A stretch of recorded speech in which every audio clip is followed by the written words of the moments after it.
I'm going to start it. How are you going to be primarily doing slideshows? I'm going to be doing primary slideshows, so you might even want to dim the light so they have better access, so they have better visibility.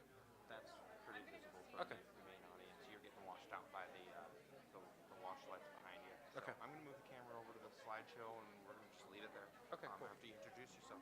Okay. All right. Does that one need to be that bright, or can that dim, or can that go? I can play with it a little bit, see if I can bring it down. I was trying to wash out some of these, but Only because it's like directly in my sideline. I'll bring it down. Thanks. I really appreciate it. Thank you.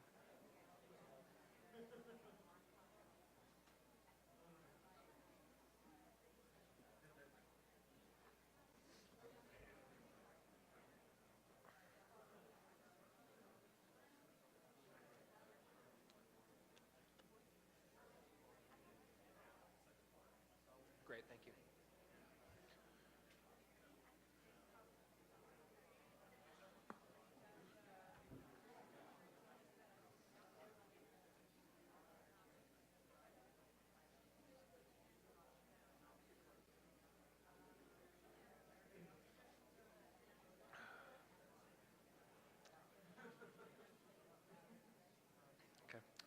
Okay, good afternoon, everybody.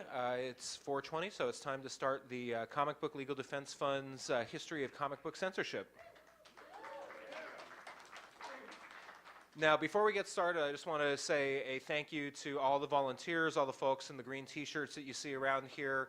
You're coming out and having a good time at Comic-Con, and so are they, but they're working really hard. So thank you, everybody. Let's give them a round of applause.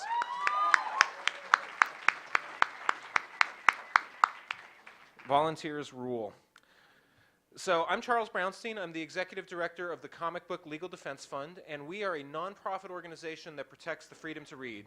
Now, how many folks in here are already familiar with the fund? Just a quick show of hands. Awesome, good. That's more than half. So for those of you that don't know, we've been around since 1986 fighting for the First Amendment.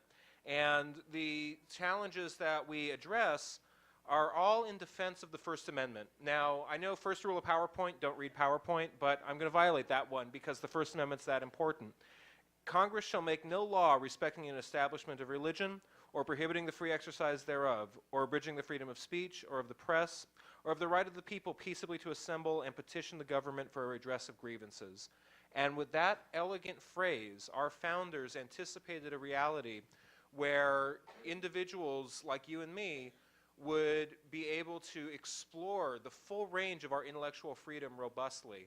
And they wanted to ensure that you would not be seeing a scenario where governments or other influences would crack down on what it is that you can say, what it is that you can read, what it is that you can think. And that's as true about what God you worship or choose not to, as it is about what media and what entertainment you choose to participate in. But the thing is that there's always been a group that says, well, I don't like it, so it's not okay. And you see it throughout the history of pop culture with this concept called moral panic, which you've seen recently directed at video games, where, oh my God, a few crazy people did this horrible atrocity, therefore it's the fault of media. When I was growing up, it was heavy metal. When my granddad was growing up, it was jazz. Right now, you know, in the 1950s it was comic books. Right now it's video games. The thing is that there's always going to be a few bad apples in the lot, but it's not media that causes the problem. And so people will attempt to create these censorship situations, but it's not the media's fault. And it takes organizations like the Comic Book Legal Defense Fund to point out that, you know, free-thinking adults have the right to explore. And comic books are really unique in the history of moral panic because we started under fire, and comics created kind of the template for every moral panic episode that came afterwards. Censorship arising from this really began with the birth of the American comic book in the 1930s. It was stigmatized as low-value speech. It was said that because these comics are garish and colorful, that it's going to ruin the sophistication of young people. They said that because there were acts of violence being depicted, that it was going to make them violent and commit atrocities. Sound familiar? It said that because the materials were not, quote, good literature, that it was bad for kids and bad for people. And they asserted that comics corrupted youth, hurt their ability to read, even made them delinquents. And this kind of criticism spread into town meetings and across the United States, where there were actually public burnings of comic books happening in the 1940s. And so, when you look back at the period and you look back at World War II, where our soldiers were going overseas and seeing book burnings happening, here at home, that same thing was happening just a few short years after they came back. Youth groups rallied to completely rid towns of comic books, buying up every comic in the local area. Sterling North wrote an anti-comics editorial called A National Disgrace, which appeared in the Chicago Daily News in 1940. And it said, and again, it's just too good not to read, "Comics are badly drawn, badly rented, and badly printed, a strain on young eyes and young nervous systems. Their crude blacks and reds spoil the child's natural sense of color. Their hypodermic injection of sex and murder make the child impatient with better, though quieter stories." This dude would go on to become Warren Ellis if he was writing comics today. But the thing is that, there was really no evidence of this. And in the 1940s, while our forces were overseas, a full 25% of printed matter that was going to the PXs were comic books. So people of all ages were reading this stuff, but there was a panic about them that was spreading, and it was because this stuff we don't quite understand and it's speaking to the nightmares of our culture, it's obviously corrupting our kids. And you saw this really reach a fever pitch with The Seduction of the Innocent, which was first published in Ladies' Home Journal as an article called What Parents Don't Know About Comic Books. And it was just an amazing work of junk science that asserted that Batman and Robin were involved romantically, and that Superman was an anti-American fascist, and that comics were teaching kids violent acts. Now, Seduction of the Innocent is a problematic case because Frederick Wertham, the author of the book, was a pioneering neurobiologist. He did a lot of extremely good work to fight stigmas associated with mental illness in children. He was involved in the Brown versus Board of Education case in 1954 and was an advocate for the poor and the disenfranchised. But unfortunately, he had this bias against comics that led him to write Seduction of the Innocent, and as recent incidents are coming out, it was not only a work of junk science, it was a work of junk science where he juked the actual information.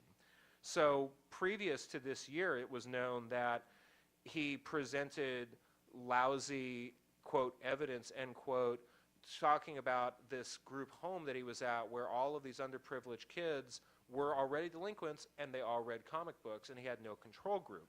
And so you go, well, okay, that's not very good science. And it was recently discovered that not only did he have no control group, but he also selectively chose the illustrations that he put in as to what the kids were saying. So when he was interviewing children with homosexual tendencies, he omitted that they were actually more interested in Tarzan than Batman so that he could put in his Batman and Robin fantasy. So Wertham was a sick dude. And Wertham was a sick dude that did serious harm to the business. And his favorite target ended up being William Gaines, who was the publisher of EC Comics, which was one of the most influential and to that point, most sophisticated comic book publishers of the era. Gaines took over the company Educational Comics after his dad died in a freak boating accident. And he was a teacher. He was going to be going into teaching high school chemistry. And it's like, oh, God, I got to run the family business. I don't want to publish picture stories from the Bible, which was actually their most popular seller. And so he renamed it Entertaining Comics and went on to publish these brilliant examples of storytelling like the Harvey Kurtzman War comics that are being reprinted by Fantagraphics right now, or Weird Science Fantasy, or Tales from the Crypt. Just super cool stuff. And it was that kind of material that Wertham was targeting. And so the public outcry that was raised because of Seduction of the Innocent, and that was raised after being read in Ladies' Home Journal, which was the highest circulation magazine and one of the most decision-making and influential magazines of the era, led the United States to actually form a subcommittee on comics and juvenile delinquency. And so Wertham was called to the stand, and he was treated gingerly all afternoon and presented his evidence and presented, like, if you squint at this panel, the cleft in this character's arms looks like a buttocks. It's like, okay, you're a weird dude. But nobody was saying you're a weird dude. They were saying, yes, sir, you're right. We don't want our children exposed to this. And Gaines, unfortunately, decided to take the stand. And Gaines was a young guy in his, I think he was 34 at the time that he testified, and he went up there and said, I'm going to tell these guys what for. And this was a really dumb thing to do, because his testimony went against the public mood, which was 1950s. We just got done with the war. We don't want to think about, lurid things. We just want to be bored and not worry about Hitler. And he was telling stories that were for the folks that came back from that. And it was no different than the radio drama of the day. It was no different than the movies of the day. It had the power of the imagination that is contained in comic books, but it really was contemporary with what other young adults were reading. And so Gaines took the stand, and he begins with this defiant statement that, I don't believe that these comic books will make a good kid bad, and I don't believe that somebody like Wortham could understand this any more than an old maid could understand the subtlety and nuances of love. Well, the congressmen are just rolling their eyes. And at the same time, he had published a back cover of one of his Tales from the Crypt comics that was an ad called "Are You a Red Dupe?", which was saying that the folks who are trying to ban comic books are actually communists, because in communist Russia they're saying that comic books are bad for kids. So this is really a red plot, so don't buy into it. And he distributed this to all the congressmen, who were quite upset by his satirical statement. And so the other aspect of this is that he's 34, he's a portly dude, and he's trying to keep his weight under control, so he's on diet pills, which we would now refer to as speed. And so he's taken his diet pills in the morning, and he's scheduled to go on before lunch, and Wortham is up there, and he's carrying on about how these horrible comic books are horrible for kids, and Gaines is just like getting ready. I'm going to lay into this bastard. I'm going to show him. And, he's hopped up. He's doing all right. And it goes on, and then they break for lunch. And as lunch passes, the pills start to wear off, and Gaines takes the stand, a sweaty, flop sweat mess, and he gives his opening statements to these guys that are pissed off about the "Are You a Red Dupe?" ad, and he starts talking about his belief that there was nothing wrong with the comics. And remember, he didn't have to be there. And so he got backed into a corner. Chief Counsel Herbert Beezer, let me get the limits as far as what you would put into your magazine. Is the sole test of what you put in whether it sells? Is there any limit you can think about what you would not put in your magazine because you thought a child should not see or read about it? Bill Gaines, no, I wouldn't say there's any limit for the reason you outlined. My only limits are the bounds of good taste, what I consider good taste. And so they produced the cover that you see here, Crime Suspense Stories, number 22. So there would be no limit to what you actually put in the magazines, only within the bounds of good taste.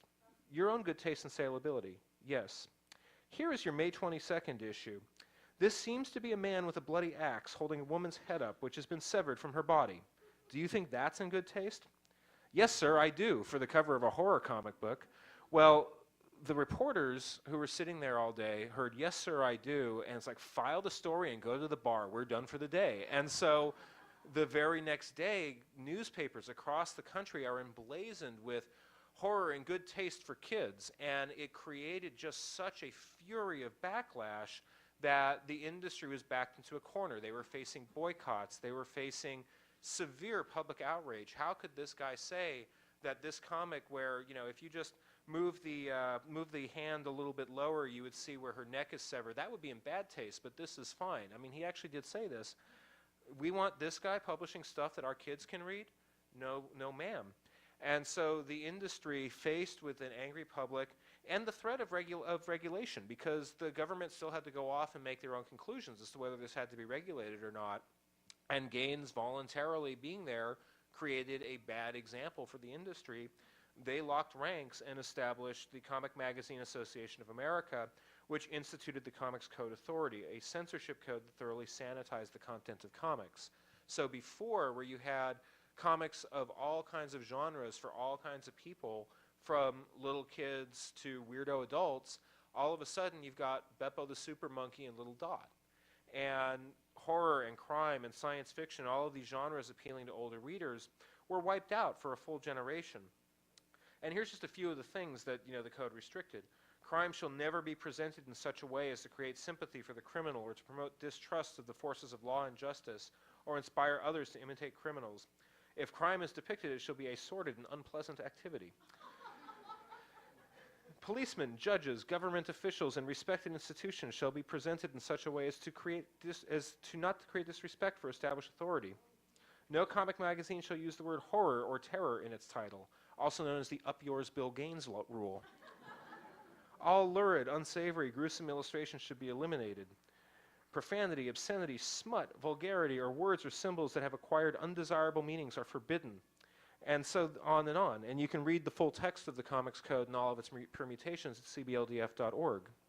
And so what this led to is that Gaines, as one example, was just faced with, well, I can't do business anymore. And he was not the only one. If you read David Hage's excellent The 10-Cent Plague, you'll find that the industry was thoroughly decimated. And there's about 12, 15 pages at the back of the book of just names of person upon person upon person that was put out of work by the code going into effect.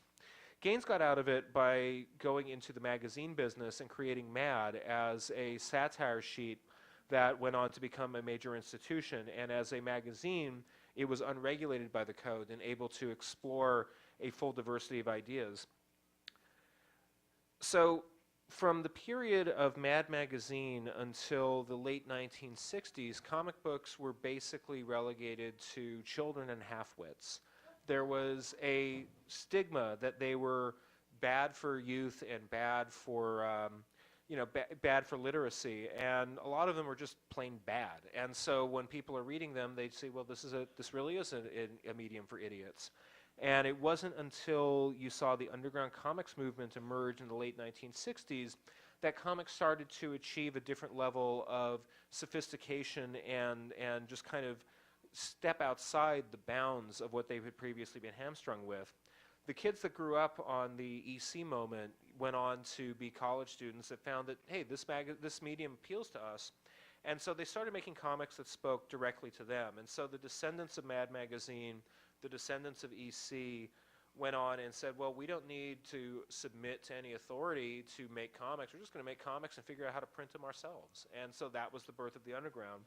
And they reclaimed the art form in a way that was both smart and scatological. They spoke to topics like class and sexuality and politics and religion, conformity, drug use, race, and economics, while at the same time doing fart jokes and explicit sex and explicit drug comics. It just threw it all out there in the same way that the music of the day and the psychedelic experimentation of the day and the psychedelic cinema of the day was doing.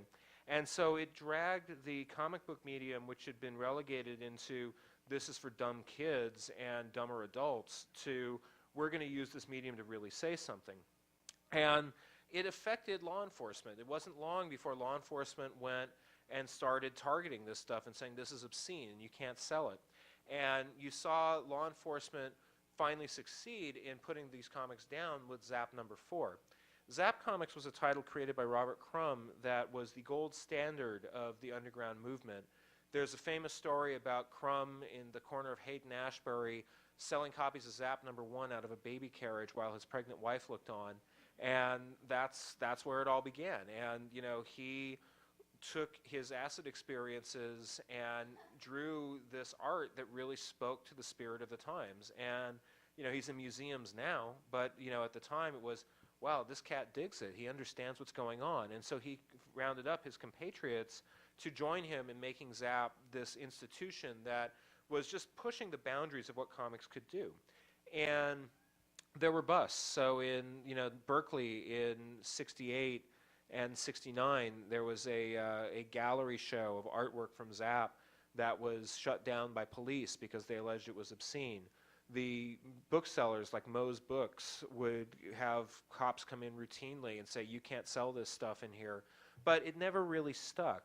But they were aware of this, and they were aware that, okay, people can get busted for selling our books, so they want to talk about this stuff being obscene. Well, we're going to put a mirror at society and say what we think is obscene. And so Zap number 4 really pushed the edges, and none more so than Crumb himself with a story called Joe Blow, which was a searing attack on that Leave It to Beaver style suburban conformity, where he shows that by all external appearances, here's the perfect nuclear family, but behind closed doors, they're having an incest orgy. And you read that, and the description on paper is, ugh, gross, who would read that? But then you look at it, and you see the art that he put into it, and you see that he's making reference to the way that kind of culture was depicted. And you find that the obscenity there is, he's not trying to titillate the reader, he's trying to showcase that there's all kinds of lousy behavior that we excuse because appearances are more important. And this was the story that he told. But the courts didn't see it that way. And so in New York in 1970, shortly after the book was published, it was the subject of an arrest at the East Village bookshop, and the two clerks were dragged into a court where they were tried in front of a judge who decided that he was the arbiter of what was obscene for the common person. And so when experts were brought in to testify about the arguments that I just espoused about the Joe Blow case, they were dismissed and said, oh, well, you just can't forget that you're an academic. I'm here for the common person. When the editor of Harvey Comics, Sid Jacobson, went up and said, well, I publish comics for the lowest common denominator. I publish comics for very young readers. And the judge says, well, I beg your pardon. I'm a regular reader of your magazines. Whoops. So this guy is going to be deciding the fate of underground comics. And, he decided with his gavel that it was guilty as sin. And it was sin. And so, again, you can read the full transcript of the case at cbldf.org and see that, so in New York, that was the first time that a comic book was convicted of being obscene material. And in '73, it was upheld on appeal that it was obscene. And so that was the first blow. If in New York City, a comic shop, well, a head shop really, was busted for selling this, what chance do you possibly have in Boise? And so dealers started pulling out of it. And, they were also, a lot of the head shops were selling paraphernalia like water pipes. And they were already getting heat for what they were doing. So why in the world do they want to deal with obscenity? But the other blow, the real blow, was that in 1970, the Supreme Court's verdict in Miller versus California came down, and that created the obscenity test that stands to this day, which says that whether the average person applying contemporary community standards would find that the work taken as a whole appeals to the prurient interest, whether the work depicts or describes in a patently offensive way sexual conduct as defined by state law, and whether the work taken as a whole lacks serious literary, artistic, political, or scientific value. So the head shops are looking at this and going, do I really need to be selling copies of Felch?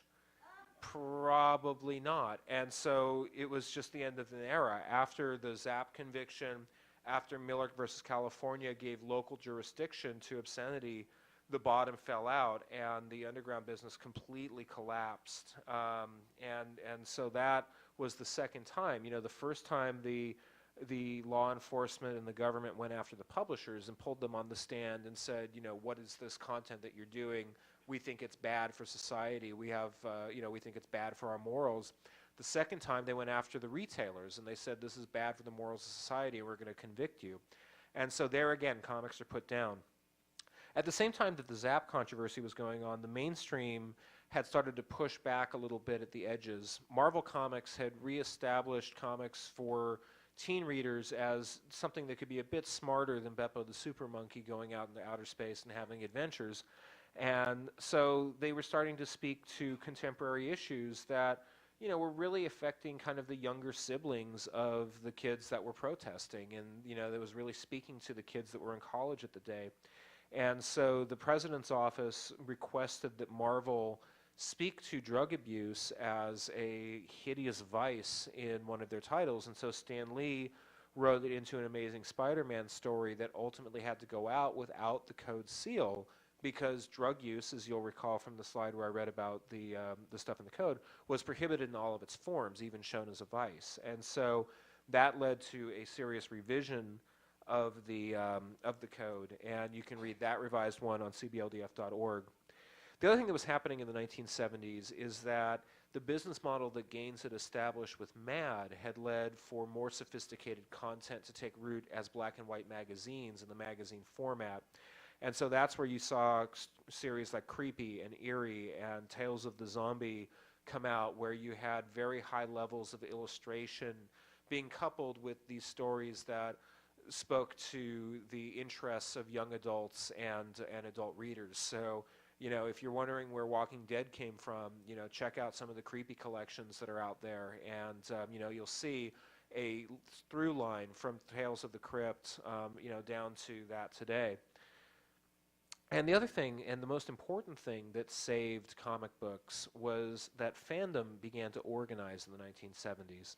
And so, you know, back in 1970-71, when Phil Seuling was having his first New York conventions, you might have this many people in a ballroom going around and collecting comics and feeling shunned by society because they were folks just like us, but they were reading this stuff for half-wits and children and imbeciles.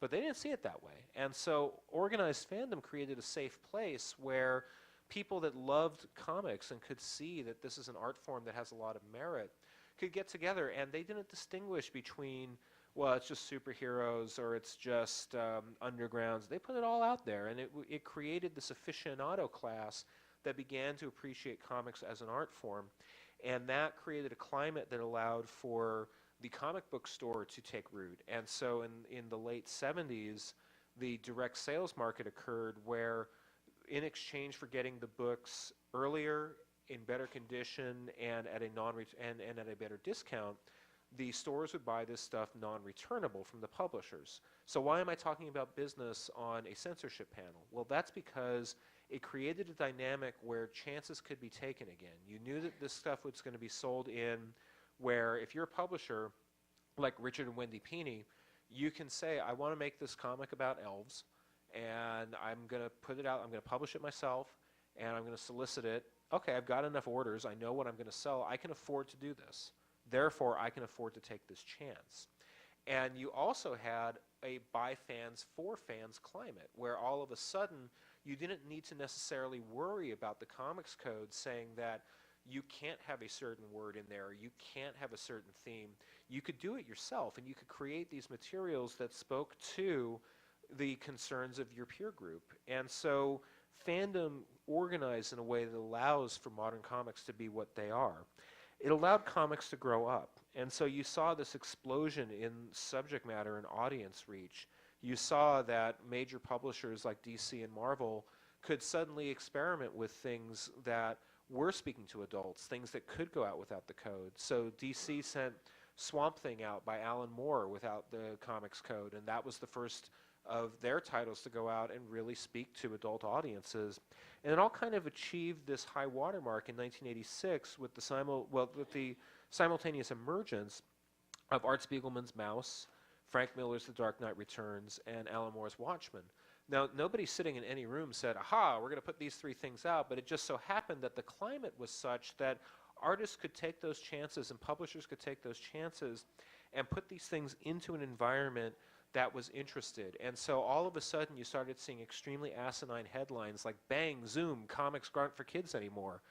Asinine now, revolutionary then, because all of a sudden it was okay for adults to read comics in the privacy of their own homes without feeling like cretins. You might still get laughed at on the street, but you know what, that was a good first step.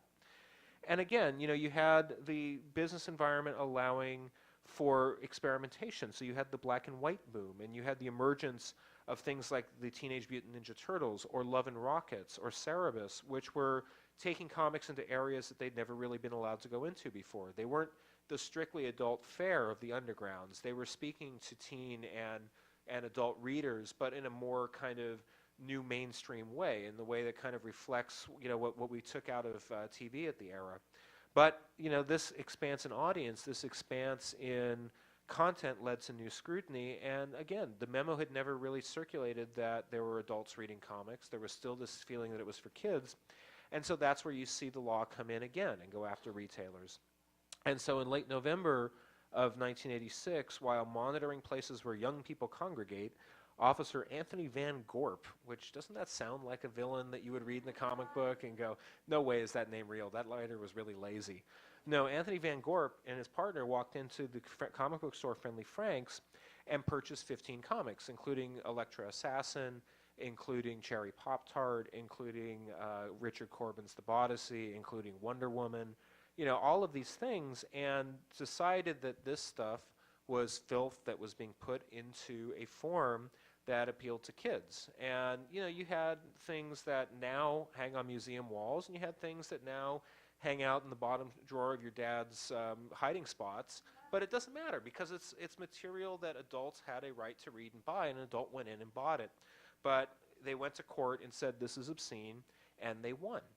And so while the industry was raising money to fight the initial case, it wasn't good enough. And so in January 1988, Michael Correa was found guilty, fined $750, and sentenced to a year of court supervision. And that's where the industry went, we're not going to take this anymore. And so while the original trial was going on, a portfolio was put together that was designed to raise money for the case, which then became a call to arms to raise money for the appeal. Once the conviction happened, it was really serious. And so Dennis Kitchen, who was the publisher of Omaha the Cat Dancer, one of the titles that was prosecuted, took it upon himself to create this book. Frank Mangiarcina, the guy that was the manager, whose manager was busted, twisted the arms of the distributors to get this circulated into the marketplace, and that raised the money to get Burton Joseph, who was a co-founder of the Media Coalition and the Playboy Foundation and Playboy Councils, to take the case and win. And so that was the first time that the industry pushed back and said, no, you cannot censor us. You cannot say this stuff is just for kids, and you cannot say that comic books are afforded a lower level of First Amendment protection than other forms of media. And so recognizing that this wasn't the first time and it wasn't due to be the last, Kitchen established the Comic Book Legal Defense Fund as a permanent concern. And so since that time, the Comic Book Legal Defense Fund has served to protect comics. We wage legal battles, we fight unconstitutional legislation, and we perform advocacy work, including talking to folks like you about the history of where we've been so we don't go back there. And the truth is that since that day, most of the CBLDF's efforts are never seen because we're working behind the scenes to defuse cases before they occur. In fact, just last summer we had a case where an individual's former domestic partner went to police and said, this guy I was with has child porn on his computer. And the police came in and they seized his computer, and it's no, he doesn't have child porn, he has manga drawings and furry comics. That's not child porn. Child porn is photographic evidence of a crime. You need to go away. This is protected by the First Amendment. And they went away, and they returned the guy's stuff. And that's something that you'll never hear that person's name, but that's what we do, and that's what we do a lot of, is put down these cases before they become cases. And so in a First Amendment emergency, your first call should always be to the CBLDF. But, back to the history, so the retailers were being prosecuted heavily in the 1980s and 1990s. And in the 1990s, we saw a new ripple where artists were actually being prosecuted. And so the most famous and egregious of these cases is that of Mike Diana, who was an artist working in the underground idiom, who was arrested and convicted in Florida for creating obscene materials. Now, Mike came from the tradition of guys like S. Clay Wilson that drew these really grotesque comics that were speaking in extremely graphic terms to the stuff that irritated them of the day. And so you had serious violence, you had serious sexuality. It's the kind of stuff that would not be out of place with Adult Swim now, but in the 1990s, it was, what are you doing with your zine?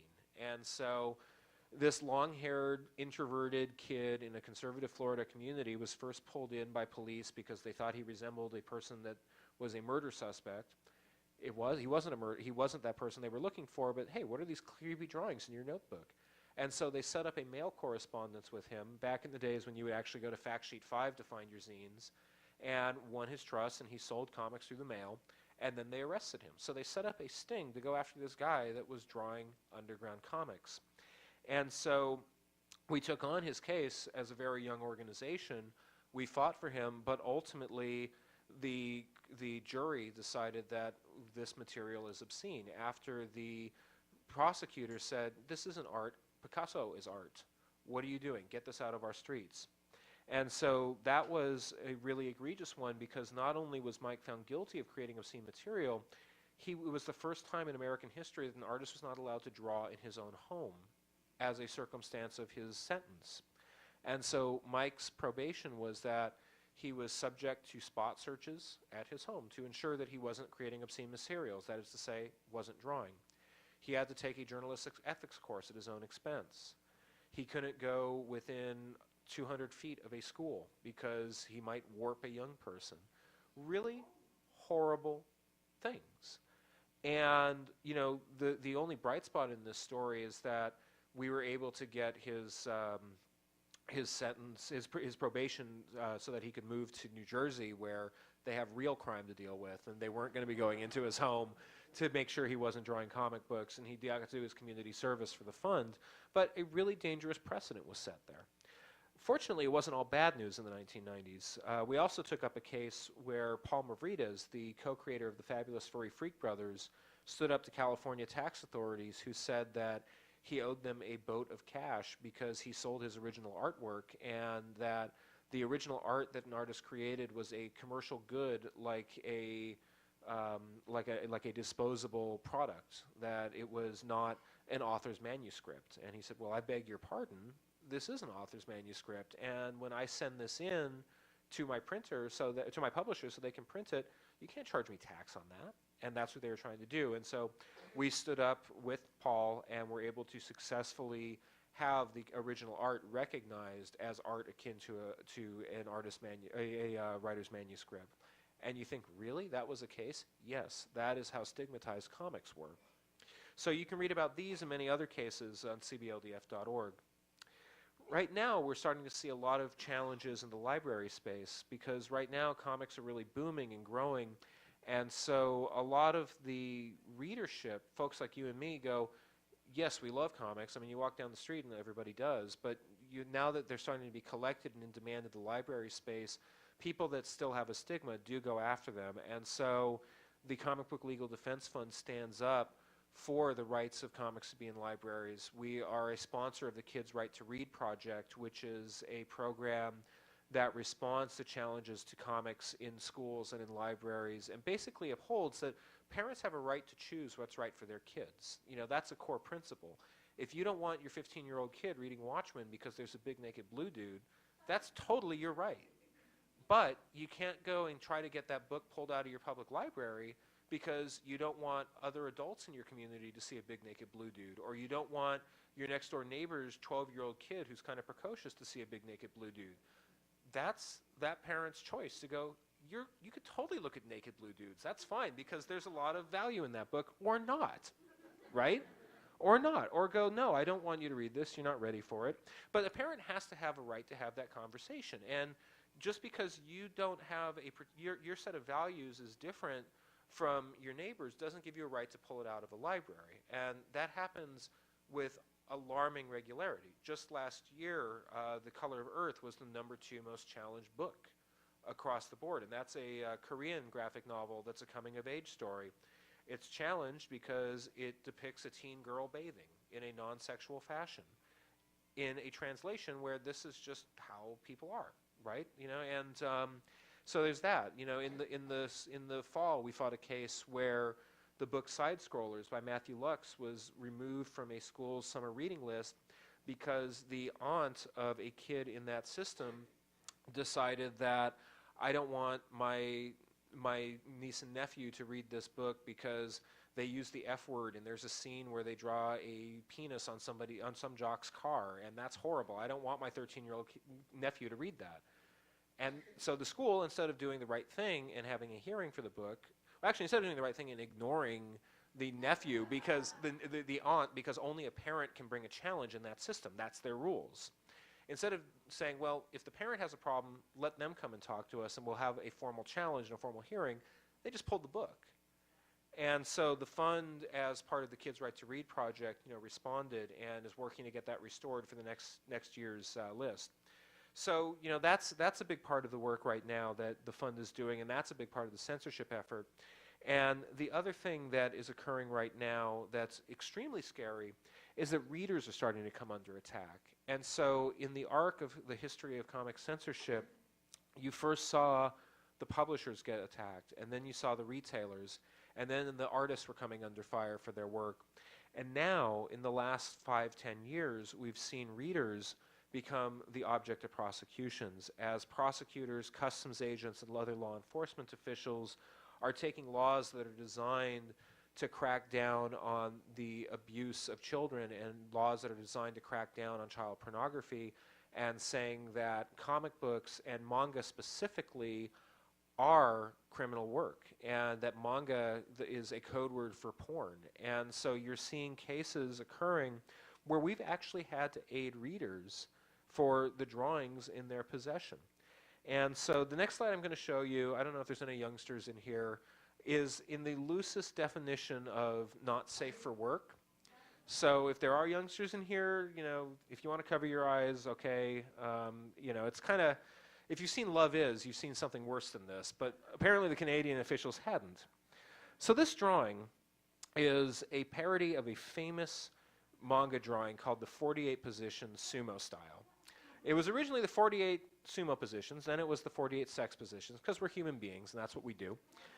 And so this is the 48 positions moe style, and it's drawn in this style of the chibis, which if anybody's into manga and if anybody's been to Japan, everything has a chibi, from McDonald's to the government, and so there's all of these things. So this is a, cute little drawing, and Ryan Matheson, a 25-year-old American citizen, computer programmer, and manga fan, was going up to Canada for the first time to visit a friend. He'd never really left his basement. Really nice kid. Like, I'm not making fun of him. He's just super shy. Was going up to Canada. He was super nervous. He had his iPad. He had his laptop. And he's going through there, and they pull him aside, and they start looking at his computer, and they see an anime wallpaper, and they go, you probably shouldn't have this. It was an innocuous anime swimsuit thing. And then they find this image, and they say that this is akin to child pornography. They locked him up for 5 days. They told him that he was denied access to the American embassy. When he said, I want to talk to the American embassy, oh, we'll get on that. The first night he was there, they kept him for 24 hours without food. When he asked for blankets, because a jail cell, like your bed, is a concrete slab. When he asked for blankets, they eventually, after hours of pleading, gave him toilet paper so that at least he could cover himself with that in this freezing concrete cell. And actually, told him when they were transporting him into the general population while he's waiting for his hearing, for his arraignment hearing, police actually said, if you get raped in here, it doesn't count, for having this drawing on his laptop computer of drawings doing sexy things to drawings that they're saying is akin to the sexual abuse of real people, the photographic evidence of the sexual abuse of real people. While Ryan's case was going through the courts, he was not allowed to use the internet outside of working at one specific company. And so he's a computer programmer, and this is his livelihood. So he can go to work, he could use the internet at work, but when they had to cut his hours because of the economic meltdown, he couldn't actually look for other work. He couldn't actually continue his education.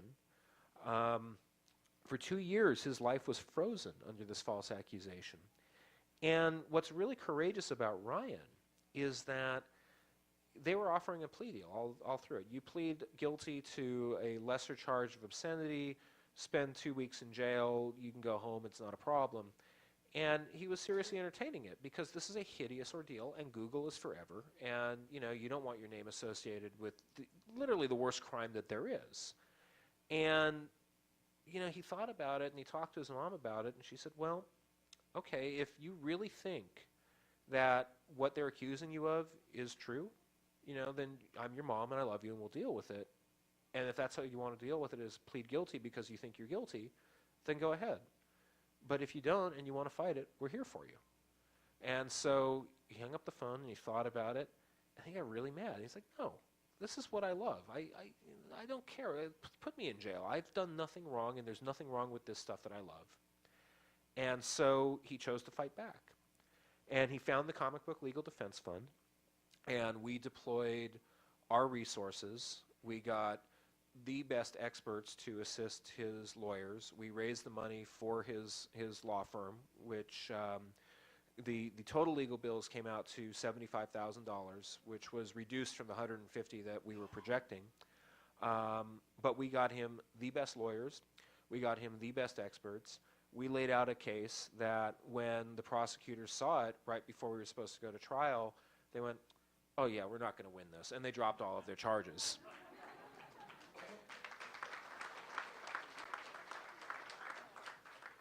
But it took Ryan to have the courage in the first place to go, this isn't a slam dunk, and I could lose my life, but this is just too important.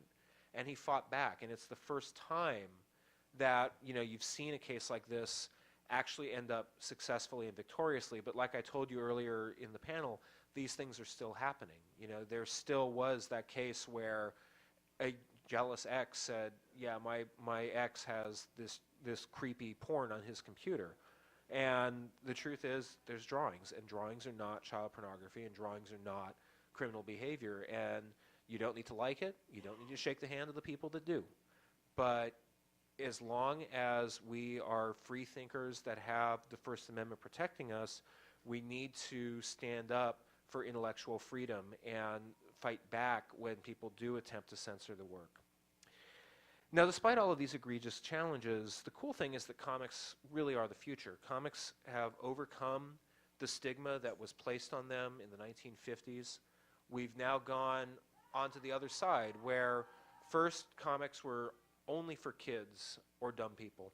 And then comics were only for adults because we were trying to fight back that stigma. And we had, 15, 20 years where, what the Big Bang Theory depicts a comic book store as, I guess it was like that in the 80s. And now we're at the heart of pop culture. Now we're at a world where, I am seeing folks bringing their kids to the show and introducing their kids to this stuff that they share and that they love. Popular entertainment is all about the work that we've started in comics, and they're gaining more presence in the academy. They're gaining more presence in schools. They're gaining more presence in universities. So every year, thousands and thousands of folks like you and I are engaging with comics. Every year, thousands and thousands of artists and writers are exploring so many things in comics, from stuff for young folks to stuff for adults, from the most popular of entertainment to the most challenging of niches. And comics have a unique power to speak to audiences in a way that is unlike any other form of media. And so for as long as comics have that power, the Comic Book Legal Defense Fund is going to be here protecting it and protecting your ability to read comics and protecting creators' ability to write comics. So today I thank you so much for your attention.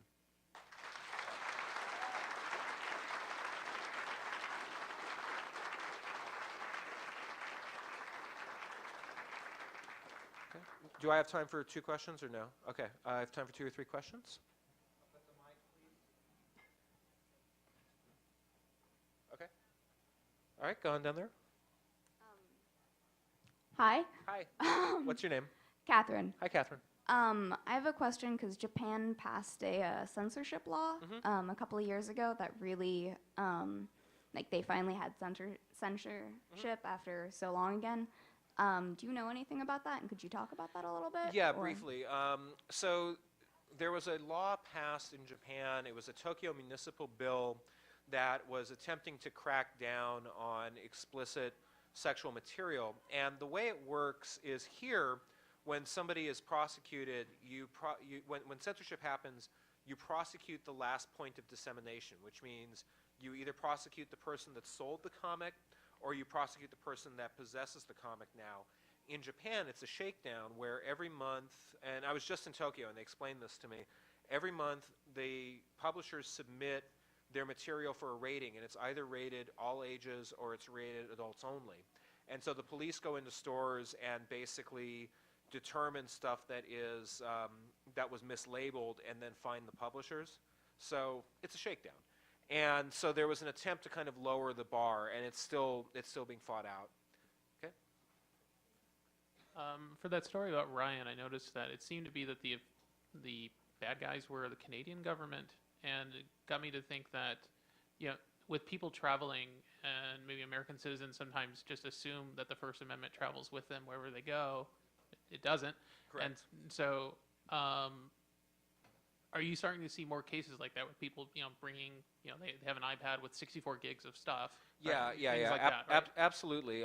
Privacy is a big issue, and you know, customs offices make no distinction between the contents of your backpack or the contents of your iPad, and so they have a right to search that material because entering another country is not a regular occurrence. They don't need a warrant for it, and so yeah, you really are seeing more of these sorts of issues, and you really are seeing a vulnerability for travelers. To that end, actually, cbldf.org, under our resources tab, we have guidelines for travelers to assist them with you know, knowing how to travel and how to protect yourself when you travel. So it's a really serious and important issue. I think I have time for one more. Okay, so this is maybe more of a pornography thing than a comics strictly thing, though it comes in comic form anyway. I bet you love standing at a mic asking that Yeah. with that preface. Yeah. Thank you for your courage. Thank you. With the comic that you, or the images that you showed up earlier about the chibi versions of Right. the sexual whatever, there are some, you know, Get to the question without the preamble because we're getting right. Sorry. There are drawn works out there that directly, you know, it's not chibi. It's intended to be the children or they're supposed to be looked. So like realistic children. drawings. Yes. Okay. So what's your question? Is that something that the CBLDF is protecting or fighting We protect for, drawings. or? We protect drawings. I mean, the bottom line is that child pornography is photographic evidence of a crime, and a creepy drawing is a creepy drawing. And I don't, you know, and when I was in Tokyo, man, they showed me a lot of the creepy drawings, and I go, well, it's not my flavor, but okay. And then I went to the store where they were selling the creepy drawings, right? And as an American, I have a bias, like, okay, I guess that, you know, some people are into this, you know, deviant sexuality and gross. But I'm also seeing, like, the age of the defendants in these cases is getting younger and younger, and you're starting to see folks in their 20s that are accessing sexually explicit comics, but they don't have any photographic material. And it wasn't until I went to Tokyo, and I was at the 5th floor of this major manga store, and the 5th floor was all male porn, and the 4th floor was all female porn, and men weren't allowed on that floor. And I'm looking at all of these people that, you know, are just normal folks, you know, getting off of their day's work, going for their entertainment. And I realized, looking at the folks that are looking at this stuff, this is about the erotic imagination. This is not about a desire to transgress. This is about an emotional space that they are hitting that is really not any different from the role play between consenting adults in the privacy of their bedrooms. And so while I now look at that stuff that you're talking about, the photographic, the photorealistic renderings of the images, and I go, yuck, not my flavor, I do understand that there is a certain value to a certain reader that this has a therapeutic use. This is a part of their imagination. And very briefly, because I'm getting the last minute sign, there was a guy named Chris Hanley who was bullied into pleading guilty for possessing the kinds of comics you're describing. And Chris Hanley was a disabled 40-year-old guy whose twin passions in life were manga and Bible study. And Chris was no threat to anybody. He was 40 years old. He was a virgin. And the government basically made him spill the details of his sexual life as they investigated him. And he revealed embarrassedly that, yeah, I read these comics and I identify with the victims in them. So this is a 40-year-old guy that's identifying with the child-age victims in these explicit comic books. Ew. But also, that sounds like therapeutic use to me. That sounds like he has no outlet to explore these very real human emotions, and this is a safe place for him to explore it. So does the CBLDF defend creepy drawings when we have to? Yeah, we do, because it's not about having a judgment on the person that's accessing this part of their imagination. If you're not hurting a real person, you're not hurting a real person. You are exploring your imagination, and we need to be free to do that. It makes us fully birthed humans, and it keeps us from doing bad things. So ultimately, yeah, we'll defend the creepy drawings, because when you defend the creepy drawings, you're defending the full totality of expression. All right, I'm getting the last minute sign. I have free comics down here, and thank you for your time.